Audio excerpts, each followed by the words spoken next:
Passo então a apresentar os elementos deste último painel, a visão dos operadores generalistas. Nuno Artur Silva, administrador da RTP, Luís Proença, diretor de Antenas, Gestão de Programação e Projetos de Novas Plataformas da SIC, Bruno Lima Santos, diretor-geral de Antena e Programas da TVI, e Hélder Oliveira, partner da Augusto Mateus e Associados, que elaborou, como sabem, o estudo estratégico que foi apresentado há pouco. Não se preocupem, não vou perguntar onde é que está o dinheiro, vamos ficar por aí. Mas vamos falar de dinheiro.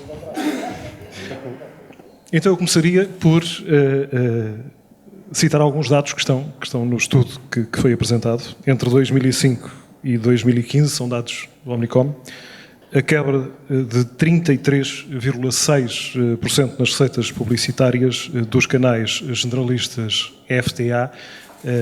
Este número, obviamente, é um número que tem que ficar bem registado na memória de todos nós que vivemos esta mudança ao longo destes anos. Assistimos a um desvio de receitas para o cabo, um desvio de receitas para o digital.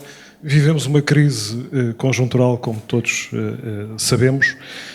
No encontro da APDC, há pouco tempo atrás, o presidente da RTP disse que os canais FTA resistiram à morte muitas vezes anunciada, estou a citar, e continuarão a ter o seu espaço devido à qualidade da informação e dos programas de entretenimento.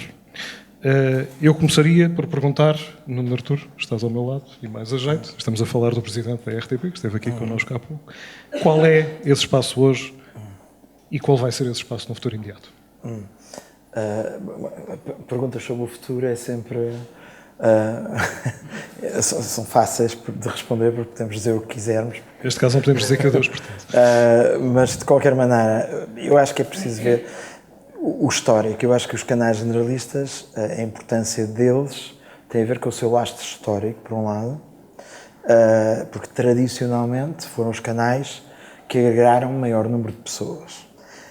O que estamos a verificar é que há uma inequívoca descida das audiências e do peso e do impacto, porque não é só das audiências.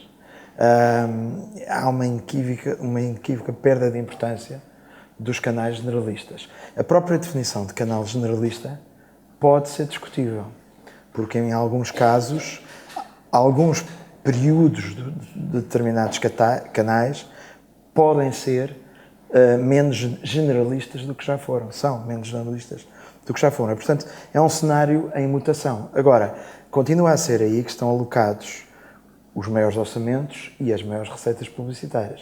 Não posso deixar de sublinhar só aqui uma coisa. Sim. Obviamente, a tua visão aqui, agora, é a visão do operador de serviço público. Sim. E, portanto, de um operador que recebe uma contribuição e que, obviamente, tem um enquadramento diferente dos outros operadores aqui representados. Sim. Queria só sublinhar isto. Sim, completamente.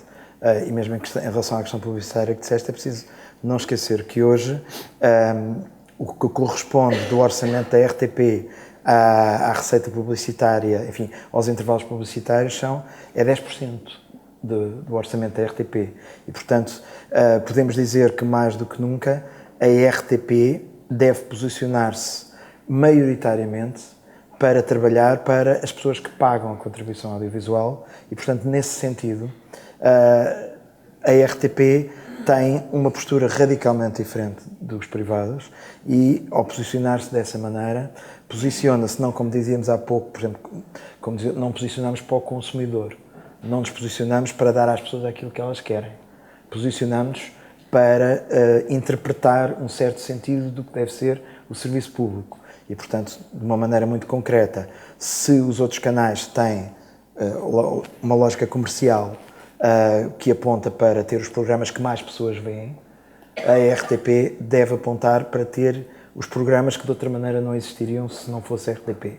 É este o caminho que estão a trilhar? Sim, mas no entanto, o modelo é impuro, ou seja, seria totalmente assim se não tivéssemos, apesar de tudo, por um lado, uma componente comercial que ainda existe e, por outro lado, uma ambição generalista que lá está em 2 dos canais da RTP, embora um deles, a RTP2, seja um canal generalista de âmbito mais circunscrito.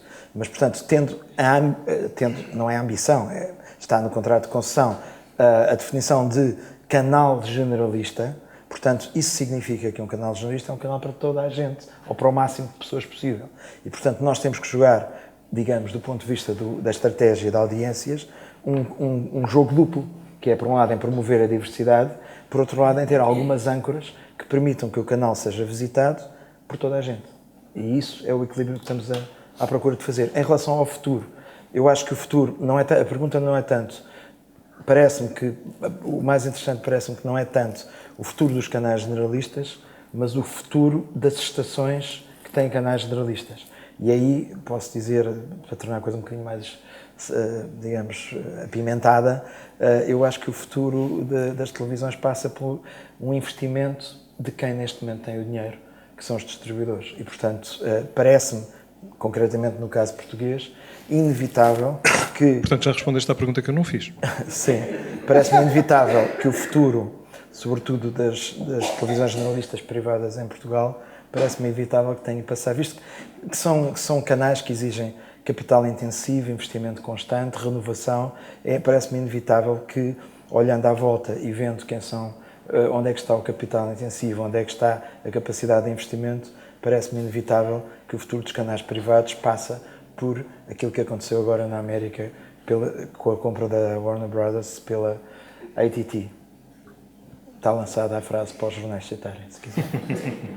Bom, quando falamos de televisão e queremos explicar aos nossos amigos que existe uma coisa que se chama orçamento de grelha, as pessoas pensam, obviamente, em bifanas e coisas do género, é sempre muito difícil de perceberem que existe um orçamento de grelha, que existe uma tesouraria e como é que funciona o negócio da televisão por esse lado. Luís, nestes momentos de crise, é sempre a grelha que paga a conta? Mais um título para a imprensa. A grelha é a vaca leiteira.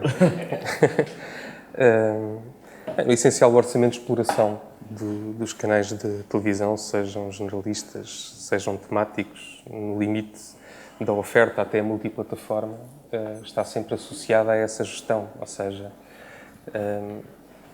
todos os custos de difusão, digamos assim, associados à oferta, estão ancorados num orçamento, que é um orçamento, enfim, não é o orçamento de Estado, é bem mais complexo. É um orçamento que gera minutos, ou seja, gera minutos de conteúdo, gera horários de entrada, gera horários de saída. É quase magia. É química, pelo menos tem esse lado químico. Isto no essencial para dizer o quê? Importa, eu ouvi falar muito de cadeia de valor na parte da sessão a que assisti e gostava de partilhar um bocadinho esta visão.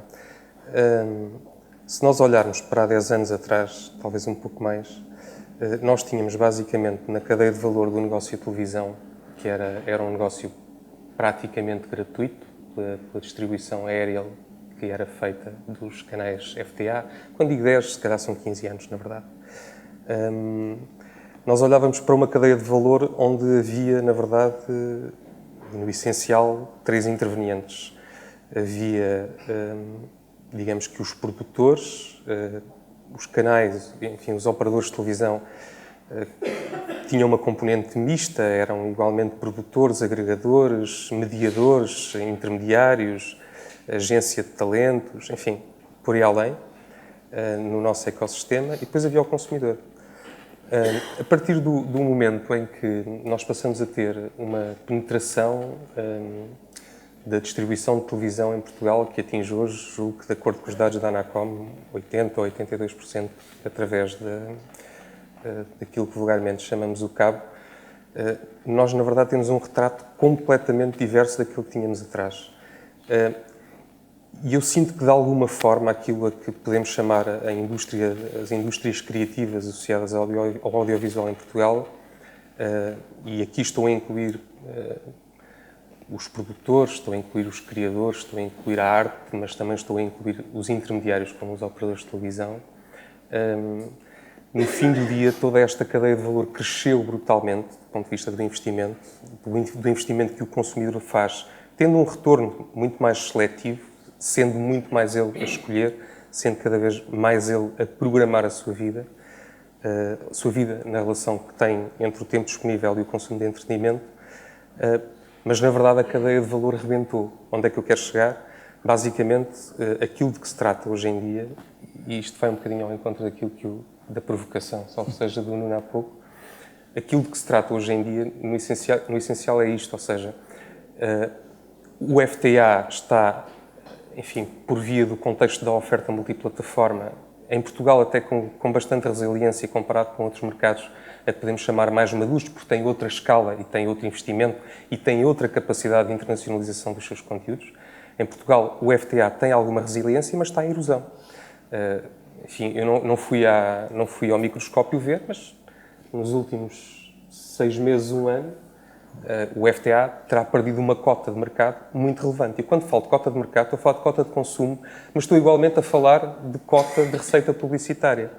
Quando nós vemos o fecho de contas no mercado publicitário português em 2015 e percebemos que o Facebook arrecada 50 milhões de euros do mercado publicitário com uma estrutura humana que se calhar se cinge a 2, 3 pessoas em Portugal e mais umas que estão em Dublin a fazer a intermediação. E o Google diretamente leva 80 milhões com uma estrutura que terá 8 a 10 pessoas em Lisboa, e percebemos que num mercado publicitário, televisivo, digamos assim, ou do audiovisual, que vale 500 milhões, ok, agarrem-se, porque não se para o vento com as mãos, vem um tsunami. Agarrem-se para se salvar. Quando o Guilherme me provoca com o orçamento de grelha, é um bocadinho disto que estamos a falar. Ou seja, nós que gerimos, digamos, a programação, gerimos-la ao minuto. E 1 minuto custa dinheiro. E tem que ter um delta positivo, ou deve ter um delta positivo, sob pena de influenciar o negócio de tal forma a que ele deixa de ter relevância. Bruno, e até onde é que se pode tirar? Estamos lá próximo? Eu vou, em vez de dar um título, vou lembrar uma musiquinha, um sambinha brasileiro respondendo a pergunta de onde está o dinheiro, o gato comeu, o gato comeu, o gato fugiu, o gato fugiu. Eu acho que essa matéria que o Proença levanta sobre esses gigantes globais é seríssima. Nós temos que parar para pensar muito sobre isso. Mas respondendo aqui um pouco e aceitando todas as provocações e tentando provocar mais um pouco, o Nuno Arthur Silva diz que o conceito de generalistas é um pouco discutível. Eu acho que não é nada discutível. Falo pela TVI, a TVI é um canal generalista, ponto. Nós trabalhamos para todos os portugueses, pretendemos atingir o maior número de espectadores em todos os minutos que o Luiz Proença estava dizendo. Essa é a nossa tarefa, essa é a nossa missão de ser. E, evidentemente, não é uma vida fácil. O que eu acho discutível, e aí eu aproveito até uma deixa que o próprio estudo apresentado concluiu, e eu acho ótimo, porque assim deixa de ser uma matéria política e passa a ser uma matéria de um estudo.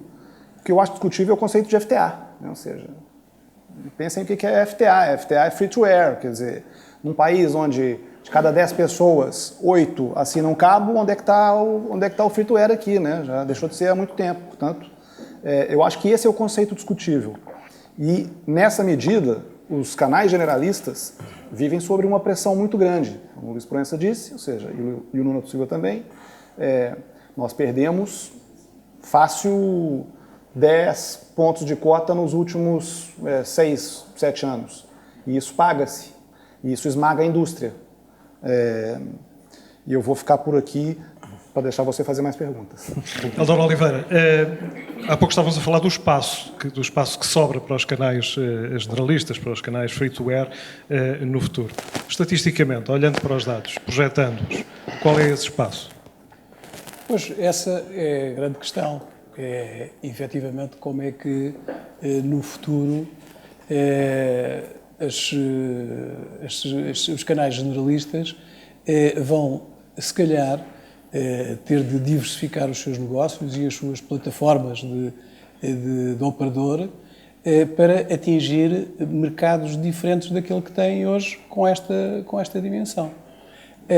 E a questão da dimensão do mercado hoje generalista, independentemente do posicionamento dos diferentes operadores, meritórios todos eles, face à especialidade do posicionamento de cada um, efetivamente tem que se pensar noutra dimensão e tudo aquilo que aqui se disse ao longo de todo o dia, e foi muita coisa, desde de manhã até agora, leva-nos a pensar que tem que haver outras saídas em termos de antecipação de procura. Portanto, a questão de antecipar a procura por parte dos operadores, sejam de televisão, sejam de outras plataformas, como tivemos há pouco aqui os operadores. Mas isso dita o fim dos canais generalistas como conhecemos a curto prazo? Não tem que ser. Aliás, temos uma tentativa de abertura, de extensão, de aumento da TDT, dos canais da TDT. É um esforço do Governo que, enfim, sem nenhum interesse publicitário, me parece meritório do ponto de vista ético. Neste entretanto, em que efetivamente ainda há uma franja significativa da população que não tem acesso ao cabo, poder manter-se com um nível de equilíbrio de informação e de entretenimento equivalente aos outros estratos. Mas, efetivamente, eu também acho que aqui o grande desafio acaba por ser de antecipar as tendências da procura, levando, porventura, alguma alteração das estruturas das empresas de canais generalistas, como já acontece, aliás, por forma a que se ganhe músculo para os novos desafios da procura, não é? Porque este caminho é naturalmente um bocadinho mais fácil para a RTP do que para a concorrência direta da RTP. A RTP beneficia da contribuição à taxa para o audiovisual, não é? Que aumentou 20 cêntimos este ano. Sim, já tinha aumentado em junho, mas isso não é propriamente um aumento, isso é um acerto em relação aos benefícios que são dados, ou seja, há uma significativa parte da população portuguesa que passa a pagar unicamente €1 de taxa audiovisual e, portanto, o que se fez foi uma compensação face ao número de pessoas que têm essa diminuição, portanto, não podemos considerar exatamente um aumento. De qualquer forma, e também não me parece que a RTP esteja a ser beneficiada em nada, porque aquilo que é pedido à RTP é infinitamente mais do que é pedido aos privados. De qualquer forma, numa entrevista recente, passaste alguns números, o número médio por português, 33,7 euros, que o valor este ano total da CAV são 169,4 milhões, mas que veriam com bons olhos que este valor crescesse para valores mais próximos de congéneres europeus. Sim, vamos lá ver. Eu acho que a RTP não se compara com os canais privados. Eu disse isso também nessa entrevista. A RTP compara-se com os outros canais públicos. A missão da RTP, e eu diria cada vez mais, o posicionamento da RTP distingue-se do posicionamento dos canais privados. Porque, de facto, a realidade obriga a que assim seja cada vez mais. E, nesse sentido, a única coisa que eu disse foi que, posicionando-se Portugal como um país da Europa Ocidental, é nesse enquadramento que deve ser posicionado o Serviço Público de Mídia da RTP, e faça isso, como se diz, é só ver os números. Nós estamos ao nível da Roménia e do Chipre, salvo erro. Ou seja, países com a nossa dimensão e o nosso tipo de desenvolvimento têm, da parte dos cidadãos, uma contribuição muito maior para o audiovisual. Portanto, quando eu disse isso, foi pôr as coisas de facto em perspectiva. E, face àquilo que é pedido à RTP, eu usei também um exemplo. Nós, neste momento, temos uma política de investimento nas séries. Porquê? não somos suicidários. Sabemos que investir em séries no prime time nos dá muito menos audiência do que se tivéssemos uma telenovela. Agora, é aqui que nós dizemos que o posicionamento da RTP é diferente quando nós não trabalhamos para estritamente aquilo que a maioria das pessoas quer ver. Nós trabalhamos para a rede de minorias e trabalhamos sobretudo também, e está aqui o setor, com uma parte que deve contribuir para o desenvolvimento do setor audiovisual, nomeadamente a produção independente. E, portanto, obviamente, quando investimos numa política de séries, temos que o fazer de forma estrutural e consistente. Agora, estamos a fazê-lo a preços 10 vezes inferiores ao preço médio de uma série europeia. Porque uma série europeia não é preciso ir à França ou à Grã-Bretanha. Basta irmos a Dinamarca, por exemplo. Uma série que foi muito referenciada e que nós emitimos na RTP2, o Borgen, por exemplo. Estamos a falar de valores por episódio na casa dos 400 ou 500 mil euros. E, portanto, quando eu digo que o financiamento da RTP deveria ser aumentado, é precisamente para nos pôr em linha com os outros países europeus com os quais não só podemos, mas devemos comparar-nos. Agora, temos em conta uma coisa. Somos um país com uma realidade muito própria e estamos num enquadramento muito especial que tem a ver, como todos sabem, a crise, a intervenção externa, a troika. A RTP é uma empresa pública. Portanto, nós não estamos a exigir mais dinheiro. O que nós estamos a dizer é que, foi o que eu disse exatamente, é que seria desejável ter mais dinheiro. Há aqui uma nuance, mas... Eu acho que o Bruno está dizendo que ele não quer mais dinheiro, mas está quase abdicando dos 6 minutos de publicidade, o que já não é mau. Já não é mau. Agora, digo-vos uma coisa. Este posicionamento da RTP, para vocês, é bom. Porque se eu tivesse um posicionamento comercial, vocês ainda estariam em mais dificuldade. Se eu posicionasse uma telenovela à hora do jantar, à hora em que vocês têm as vossas... As nossas são melhores. Tens a certeza? Quase. Não, é que depende. Claro que sim. E a seguir o Bruno vai falar de futebol e novela e a tal história dos 300 episódios, e como fez numa entrevista há pouco tempo. Não, eu acho importante, o Nuno Artur Silva está corretíssimo, e eu acho que nós não podíamos estar mais de acordo. Porque quando ele afirma que a RTP não se posiciona para o consumidor, fazendo a nuance de que vocês se posicionam para aquele público minoritário, que eu achava até que era um dever mais da RTP2, e que não se comporta como os privados, eu estou muito à vontade, porque realmente, quer dizer, eu acho que vocês estão trabalhando para um outro país, já nem sequer para Portugal. Você citou o Borgen, podia ter citado o Príncipe, que foi uma série espanhola, que foi emitida na RTP2 ao mesmo tempo que as séries nacionais da RTP e que tinha mais audiência. Ou seja, eu acho que alguma coisa está falhando. Eu não quero dizer que vocês não tenham que seguir esse caminho, porque eu acho louvável, eu acho que o caminho se faz caminhando. Agora, quando você tem um produto internacional, num canal absolutamente minoritário como a RTP2, fazendo mais audiências, uma lata, repito, do que uma série de produção nacional, eu acho que alguma coisa está correndo mal. Ou alguma coisa está mudando. Citando aqui em brasileiro, no original. Mas, ou seja, aqui a questão é, vamos lá ver, primeiro, eu disse há pouco que o nosso investimento é estrutural. As primeiras telenovelas que foram produzidas, por acaso, foram produzidas na RTP. E eram piores que as brasileiras e faziam muito pior audiência que as brasileiras. Só o investimento continuado em telenovela é que permitiu que, ao fim de alguns anos, as telenovelas portuguesas batessem as telenovelas brasileiras em audiência e, eventualmente, em qualidade. Mas numa lógica de mercado. Numa lógica de mercado, sim. Mas a RTP não está numa lógica de mercado. Se há uma série na RTP1 que faz e fez circunstancialmente menos audiência do que uma série na RTP2, isto numa RTP totalmente posicionada para a reação pavloviana das audiências, geraria o pânico e obrigaria a mudar de estratégia. Felizmente, não é esse o nosso posicionamento. Como eu disse, nós estamos num posicionamento estrutural. E, portanto, isto não se faz estalando os dedos e, de repente, os portugueses têm magníficas séries.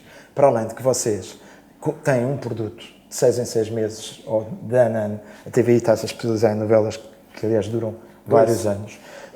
E, portanto, neste caso, é mais fácil promover um produto que está permanentemente em antena, e era isso que eu fazia a provocação. Quando eu dizia que um canal, os canais são cada vez menos generalistas, o que eu queria dizer, por exemplo, o prime time da TVI das 9 da noite à meia-noite é a telenovela. Dificilmente pode ser entendido como um perfil generalista. É um perfil de canal de novela, neste horário. Mas isto é só uma provocação, claro.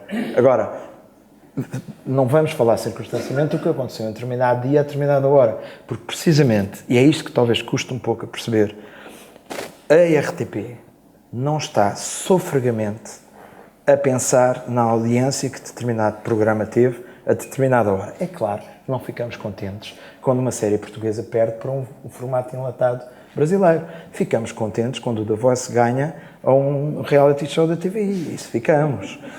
Agora, também são produtos internacionais, são formatos internacionais ambos. Mas, sinceramente, o que me dá mais alegria não é ver o The Voice a ganhar ou não sei o quê, ou a Casa dos Segredos. Não é isso que me dá mais alegria. O que me daria mais alegria na RTP era perceber que uma aposta estruturada na criação de um género que esteve ausente de Portugal durante vários anos, que é a produção regular de séries, pode vir a dar frutos daqui a uns anos, como deu a indústria das novelas. Isso é que eu acho que é uma aposta estruturada. E para fazer audiências estão os privados.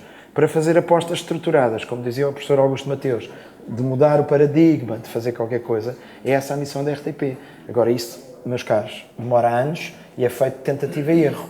E no mercado, na verdade, da língua portuguesa falada em português, voltamos à mesma conversa,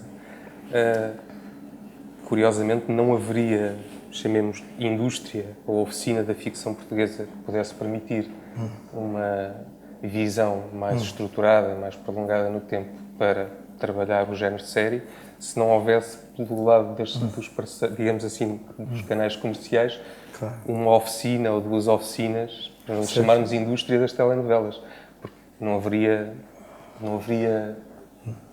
produtores que o fizessem. Basicamente é disto que estamos a falar. Isto só para pegar um bocadinho numa das questões que foram levantadas com o estudo e que passa, digo eu, e há pouco o Heller estava a referir isso, da necessidade que os operadores têm de se posicionar noutras plataformas por forma, digamos, a abraçarem o futuro.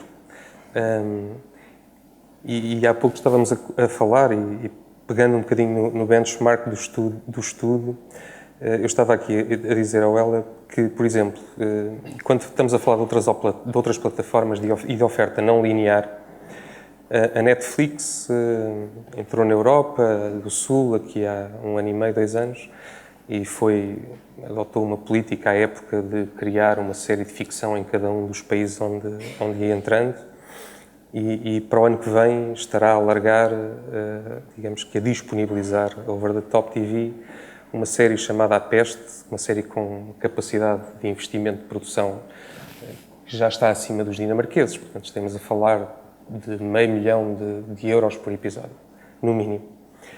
Mas quer dizer, quando o fizerem, e já o anunciaram, quando o fizerem em Espanha, estão a fazê-lo para o México, estão a fazê-lo para a Argentina, para o Uruguai, estão a fazê-lo numa versão dobrada para o Brasil, ou seja, quando o libertarem, no dia que estrearem, no dia em que alguém em Valência estiver a ver o primeiro episódio de La Peste, há alguém em Guadalajara, alguém em Bogotá, alguém em Buenos Aires que está a ver, está exatamente com o mesmo acesso.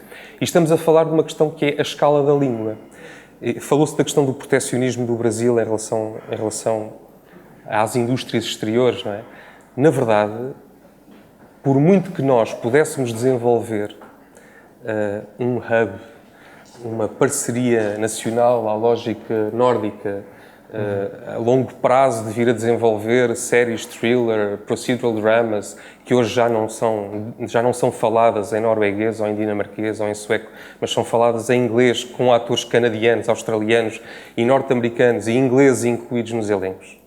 Okay? Portanto, estamos a falar de um processo que juntou 4 países, que foi desenvolvido durante quase uma década, que deu origem a isto. Okay? Mas se calhar nós teremos as condições, o estudo aliás identifica-as bem, na minha opinião, teremos as condições de, conseguindo criar parcerias internas, conseguindo criar lógicas de business model win-win. Quem somos nós? Eu quando digo nós estou a falar, obviamente, aqui da cadeia de valor toda. Estou a falar da arte, estou a falar da indústria criativa. E não temos andado aqui todos uns contra os outros em vez de trabalharmos juntos. Aliás, o professor Augusto Mateus há pouco tocava um pouco nesta questão. Sim. A questão, nós empatámos... as ilhas, os arquipélagos... Nós empatámos no primeiro jogo europeu contra um país que começou a formar treinadores, tem 20 treinadores UEFA, mas tem uma população mínima, não é? Tem 20 treinadores com credenciais UEFA, tem 10 estádios, ou seja, apostaram naquilo, aqui há 10 anos, e de repente empatam com o Portugal, que acabou por ser campeão europeu. Enfim, isso é uma história linda de se escrever e até de se gravar, mas... Vou só introduzir aqui um dado, porque penso que tem tudo a ver com aquilo que estás a dizer e que, novamente, é uma referência àquilo que aconteceu no encontro da APDC. Do lado dos privados, o Francisco Pedro Balsemão disse que ajudas governamentais seriam bem-vindas. Recordo que as contas do Grupo Empresa, referentes aos primeiros 9 meses de 2016, colocam o grupo no vermelho, vamos chamar-lhe assim, é isto que aparece na imprensa, mas a média capital apresenta no mesmo período resultados que são bem diferentes, não são iguais a estes resultados que o Grupo Empresa apresenta. Bruno, estamos aqui a falar sempre de dinheiro e de como é que se pode manter o negócio. Então qual é a receita para vencer a crise? Ou seja, numa situação de igualdade de mercado, e estamos a pôr a RTP fora disto, porque é que vos está a correr melhor a vida do que está a correr ao Grupo Empresa? Eu acho que a RTP não pode ser deixada de fora disso, não. A RTP está dentro, né? A RTP está dividindo o bolo publicitário e, evidentemente, tem que estar também no contexto. Eu não vou entrar nessa discussão. Eu fico muito satisfeito pela média capital apresentar lucros, até porque assim nós pagamos mais impostos e o governo tem mais possibilidades de apoiar a indústria. E fico triste por ver a empresa, que é um grupo de mídia histórico em Portugal, com resultados menos favoráveis. Agora, você tocou numa matéria que é importante, que é a história do financiamento, que o Balsemão tocou também na PDC, que tem a ver, que já foi mencionado várias vezes, as ajudas do Estado, que eu acho que são sempre bem-vindas, e normalmente nos países em que se apresentaram saltos qualitativos nas indústrias foi sempre através de incentivos governamentais. O caso do Brasil é absolutamente sintomático, ou seja, o Brasil praticamente virou uma festa com o Ancine, que era um incentivo não só ao cinema, mas também ao audiovisual. Do lado da televisão, eu vejo com alguma desilusão, porque eu acho que o processo ainda é muito lento. Por um lado, você tem um volume substancialmente maior de incentivos ao cinema, deixando a televisão, que é o meio de massas, de fora. O ICA, através dos seus concursos, tem vindo a estabelecer um diálogo muito mais próximo conosco, o que é muito bom, mas nós ainda não achamos isso suficiente. Cito o caso muito recente de uma série que nós concorremos no concurso passado, chamada Laura, que nós considerávamos que era uma série, lá está, diferencial, mas que cumpria com o nosso compromisso comercial de audiências. Era uma série, não era uma novela, né? Porque quando fala em novela, parece que é o demônio, parece que o demônio chegou na sala, como se a novela não pudesse ser financiada. Ora, a novela também poderia ser financiada. Essa indústria depende muito da novela. Se não existisse a indústria de novela em Portugal, o Nuno Artur Silva não poderia estar fazendo a aventura das séries que ele está fazendo. Simplesmente não faria. Ou seja, não existiria indústria para nós falarmos. Portanto, eu acho que as novelas deveriam ser consideradas como um produto nobre, pelo menos na parte dos concursos. Voltando aqui à vaca fria, a série Laura recebeu o incentivo mínimo do ICA, porque o ICA considerou que aquilo era uma coisa de menor. Lá está, que era quase uma novela. Portanto, abaixou a nossa nota. Nós nem sequer concorremos. Já não produzimos, tiramos a nossa candidatura. Se calhar até estamos financiando alguma série indireta da RTP com o nosso dinheiro que nós recusamos, né? Porque eu não sei para onde é que ele foi. Mas, ou seja, com isso eu quero dizer que a indústria perdeu. Ou seja, a TVI não se diferenciou, a TVI queria fazer uma coisa diferente e o legislador, o ICA ou os incentivos públicos não o permitiram. Portanto, eu queria só deixar isso muito claro. Respeitando o direito de resposta que já estou a dar, e para não distanciar da questão que coloquei, há pouco eu estava a dizer, a situação dos 2 canais generalistas privados em Portugal, obviamente, no final dos primeiros 9 meses, apresentou resultados diferentes.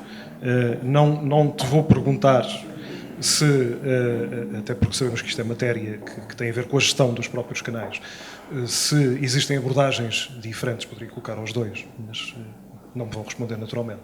Em termos de gestão de estoques, e em termos de amortizações, porque de facto sabemos, e há pouco estávamos a falar das especificidades dos orçamentos de grelha, esta é outra forma de também poder apresentar resultados financeiros diferentes, mas esta é uma questão que deve ser sempre referida e tem a ver com as especificidades da gestão da televisão. Mas isto convém que fique sublinhado.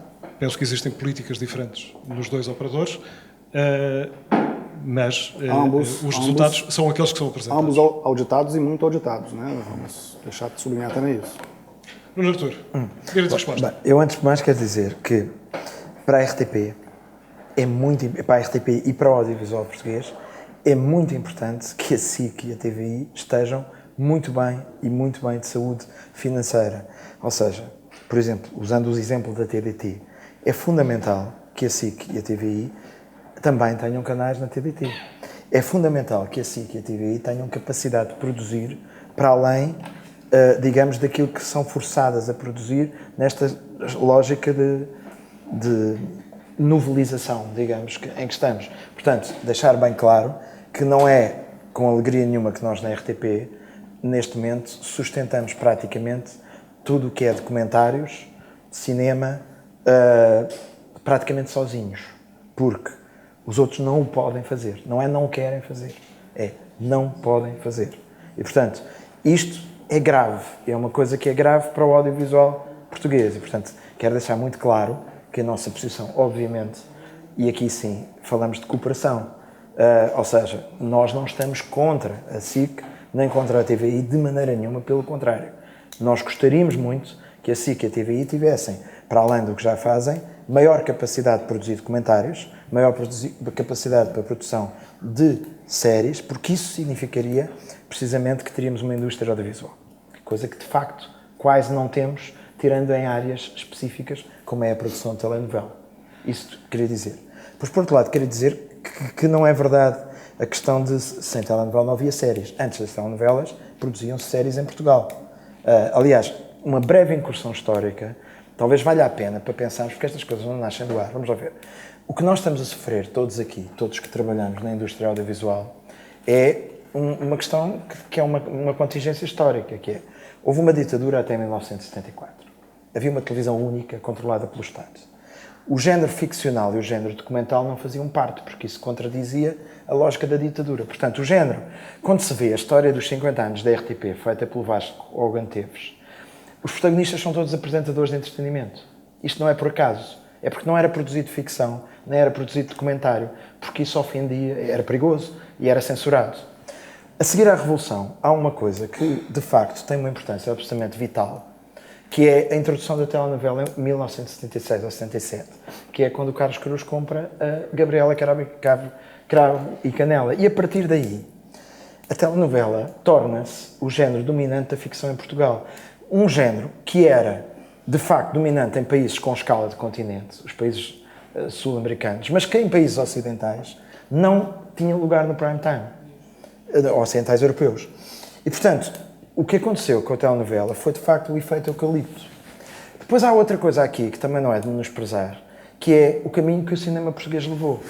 O facto do cinema português e o sistema de subsídios que durante muito tempo vingou ter privilegiado um cinema de autor que recusava qualquer compromisso de público e de audiência, na prática gerou que houvesse um cinema português divorciado da televisão. E, portanto, num país pequeno, o facto de não haver um casamento entre a televisão e o cinema é trágico. O facto, ainda por cima, o género dominante Deixa-me em só televisão... introduzir o período em que a SIC Filmes existiu e que fez... São coisas muito pontuais. Ou seja, estruturalmente, nós nunca conseguimos sair disto. E isto explica o momento em que nos encontramos. Somos o único país da Europa Ocidental que não tem uma produção regular de séries e de documentários, que não há uma indústria. E, portanto, nada do que estamos aqui a discutir pode ser discutido sem isto. O cinema português, e ainda bem que falaste na questão do ICA, houve de facto um esforço, mas deixa-me a justiça seja feita, a culpa não é do ICA. Os júris é que determinam quem é que filma e quem é que não filma. Há um sistema que, de facto, não tem funcionado no sentido da cooperação. O cinema é um cinema de autor radical que produziu, de facto, alguns fenómenos curiosos, mas sejamos absolutamente francos, não tem grande expansão internacional. Não tem. Não tem. E isto leva-nos para o outro lado, que é, nós não conseguimos em não sei quantos anos, 100 anos de produção audiovisual, ok, 100 de cinema e 50 de televisão em Portugal, não conseguimos produzir nada que significativamente seja exportável em termos de audiovisual. Eu acho que isto se explica por causa desta componente histórica. É preciso olhar para isto. O que nós estamos a tentar fazer na RTP é, claro que sim, com problemas de audiências, claro que sim, mas a questão é que até aqui isto não tinha sido feito. Ou seja, se nós estivéssemos agora a recuar porque uma das nossas séries fez 4 pontos de audiência, pânico geral, vamos já mudar e vamos pôr o quê? Uma telenovela. Ou vamos pôr o quê? Um formato de entretenimento estrangeiro. Voltamos ao mesmo. Não se esqueçam de uma coisa. Quando nós investimos em séries, em vez de, por exemplo, investimos em formatos internacionais, isto fica no património. Isto é arquivo. O The Voice, com todos os méritos que tem, e tem muitos, é um grande programa de entretenimento. Não fica. Não fica no património. Temos um direito limitado de o utilizar em arquivo. Um documentário que nós produzimos, uma série que nós produzimos, estamos a produzir património audiovisual para o futuro. E é isso que é a missão da RTP. Nuno Artur, deixa-me pegar exatamente portanto, nessa questão por isso que eu não quero reduzir dos direitos. Às audiências que nós temos no dia 5 às 10 da noite, porque os outros tipos deram outra coisa. Se reduzirmos a discussão a isto, nunca mais saímos deste modelo. Nunca mais. Para terminarmos, porque o tempo já o esgotamos, vou pegar na questão exatamente dos direitos de que estavas a falar, mas neste caso uma preocupação dos produtores independentes, que foi falada hoje, que está presente no estudo e que tem a ver com a titularidade dos direitos dos audiovisuais produzidos. Obviamente, dou o exemplo da lei da TV paga no Brasil, que obriga a que essa titularidade seja detida em pelo menos 51% pelo produtor, e obviamente esta não é a nossa realidade, mas nós trabalhamos aqui muito numa realidade de produção por encomenda. Começo por ti, porque sei que também, e há pouco foi dito, eu não sei exatamente o que é que a RTP está a fazer neste caminho, mas há pouco foi dito que há novidades. Não respondo rapidamente, porque não quero, é muito simples. Desde que nós entramos, e os produtores independentes sabem, os contratos são feitos da seguinte maneira. Obviamente, os conteúdos que são feitos pelos produtores são conteúdos com direitos de autor dos produtores. A RTP compra o direito de exibição e de exibição em todas as suas plataformas por um tempo. E depois compra o direito de os passar na RTP Memória também. Mas o produtor, desde o primeiro minuto, tem completa liberdade de os vender em mercados internacionais, com a salvaguarda de que a receita é sempre partilhada com a RTP.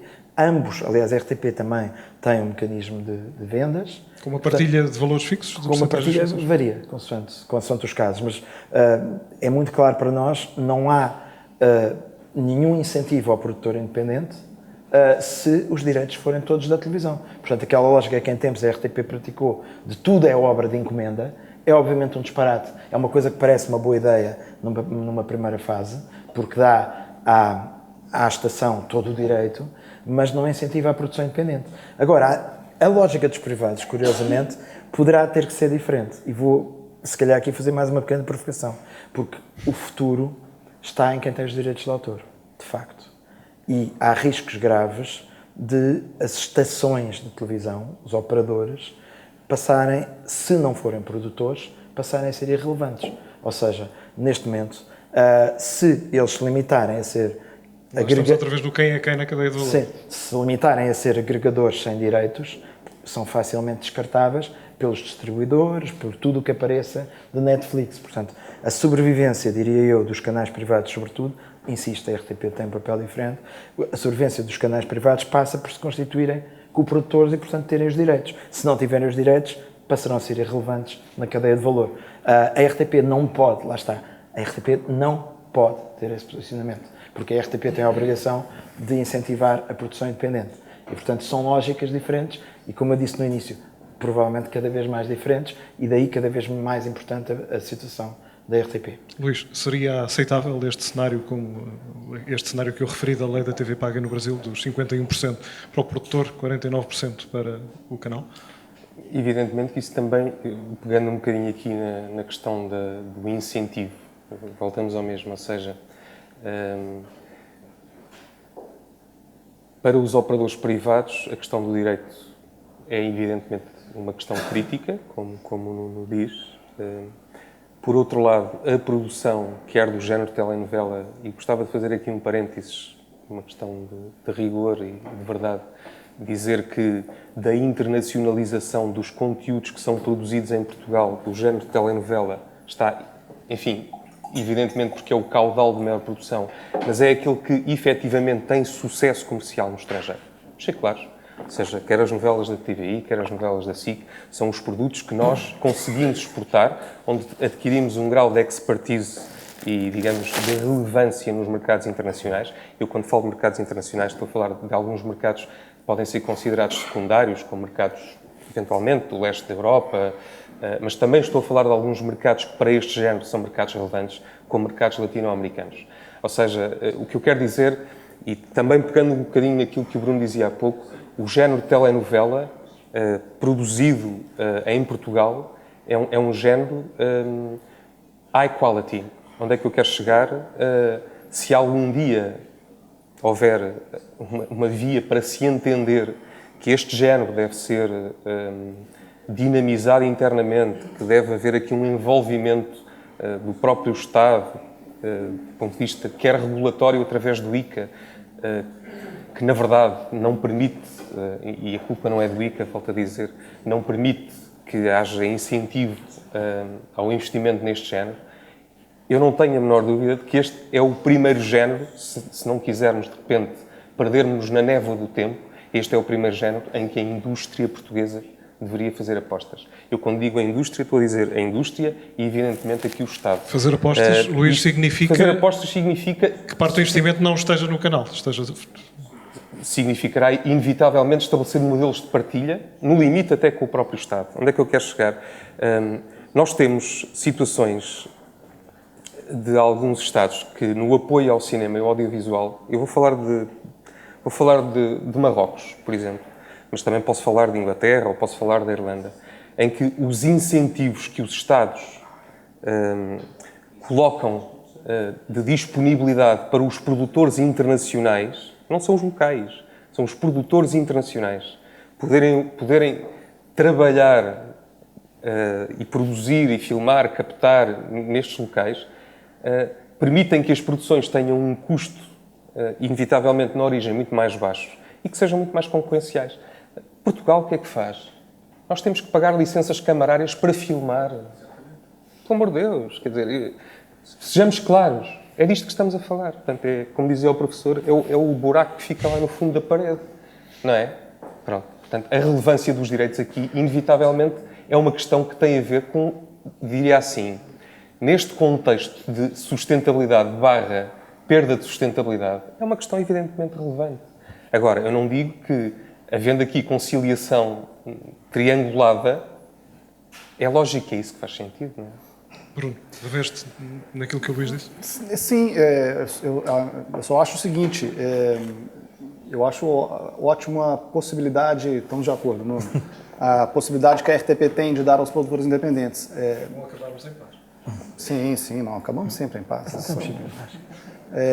Faz parte. O que eu acho é que, no Brasil, a lei de incentivo funciona, mas o produtor é que recolhe o incentivo. Ou seja, o que eu quero dizer é o seguinte, eu adoraria que um produtor independente chegasse para um pitch comigo e me dizer, olha, tem aqui um produto que já está 51% pago. Eu falei, meu amigo, vamos aqui conversar e você vai ficar com 51% dos direitos. Mas não. Ou seja, a indústria em Portugal está tão esmagada e está tão tremendamente apertada que são os canais que têm o maior poder econômico e o maior músculo financeiro é que tem que pagar, evidentemente, para a obra ser produzida e aí, claro, nós nos arvoramos no direito de ficar com os direitos todos, né? Quer dizer, que é sempre uma luta negocial.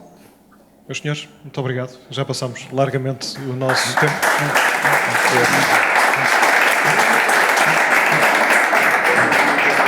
Agradeço-vos terem estado neste terceiro encontro de produtores independentes de televisão da APIT e esperamos contar convosco no próximo, daqui a 2 anos, não é, Susana? 2018. Muito obrigado.